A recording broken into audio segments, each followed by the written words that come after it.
Salut distingués abonnés, tout en espérant que vous allez bien. Nous on se porte très bien. Devenir agriculteur ne s'improvise pas, mais il est capital d'acquérir un minimum de connaissances. Si vous êtes nouveau sur la chaîne, je m'appelle Juvenal Demès, entrepreneur agro-silvopastoral. Ici nous parlons agriculture, nous parlons apiculture, nous parlons agroforesterie. Nous vous donnons des astuces pour réussir dans vos différents projets agro-silvopastoral. Donc, si vous êtes nouveau sur la chaîne, bien sûr, n'hésitez pas de commenter, de partager, de liker, mais surtout, abonnez-vous pour ne rien manquer des vidéos futures. De balade, on était en balade aujourd'hui en forêt, et puis on est tombé sur cet arbre. On a donc décidé de partager avec vous. Beaucoup ne vont pas la connaître, cet arbre. Beaucoup ne vont pas connaître cet arbre, mais pourtant, beaucoup consomment énormément ces fruits, beaucoup adorent même ces fruits. Donc là, ce que vous voyez, c'est ce qu'on appelle de son nom scientifique Ivinja gabonensis. Ivinja gabonensis, c'est son nom scientifique. C'est un produit forestier long ligneux, couramment appelé mango sauvage, l'andor, dans certaines communautés. Vous voyez, ça c'est les fruits. Donc en fait, quand ça produit des fruits, c'est comme ça. Enfin, à l'intérieur là, on va retirer les amandes qu'elle produit pour en faire beaucoup de sauces.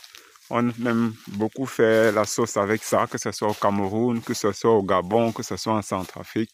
C'est un produit forestier non ligneux très consommé. Donc voilà un peu l'image d'à côté. Vous allez voir à quoi ressemblent les amandes. Lorsqu'on fend et qu'on retire les amandes là, c'est ce que ça donne comme vous voyez en image. Donc c'est un produit forestier non ligneux qui pousse bien sûr dans les zones forestières. Voilà l'arbre qui a déjà commencé à donner les premiers fruits. Voilà par exemple un fruit que nous avons ramassé qui est déjà mûr. Donc en fait quand on retire ça, on va retirer l'amande qui est à l'intérieur. Et puis on va sécher. Avec ça on prépare beaucoup de sauces. Donc beaucoup consomment ça.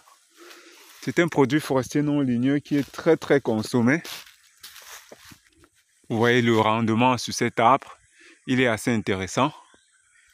C'est vraiment un arbre, quand ça pousse, comme vous pouvez le voir, ça donne des arbres beaucoup plus grands que ça, qui peuvent aller à plus de 50 voire 60 mètres de hauteur. J'en ai déjà vu du côté de Fifinda à Kribi, un plant d'Ivinja comme celui-ci, un arbre qui donnait pratiquement, c'était à près de 80 à 100 mètres de hauteur. Donc c'est quelque chose qui est très apprécié par les communautés locales, les communautés villageoises qui vivent en zone forestière, parce que lorsqu'elles récoltent ça, lorsqu'on fait le ramassage, on récolte, on retire les amandes, on sèche. C'est pourquoi vous voyez qu'au pied de l'arbre, on a déjà défriché tout autour. Comme vous pouvez le voir au pied de l'arbre, on a défriché tout autour pour que chaque fois que les fruits vont tomber, puissent tomber, comme vous voyez, déjà là, ça tombe, ça pourrit, après on vient retirer les amandes à l'intérieur. Chaque fois que ça tombe, on va juste venir faire le ramassage. Juste pour vous dire que le mango ou l'andor se vend très cher sur le marché. Actuellement, il se vend très cher sur le marché. Donc imaginez-vous, vous faites ne serait-ce qu'un seul hectare de cette plante.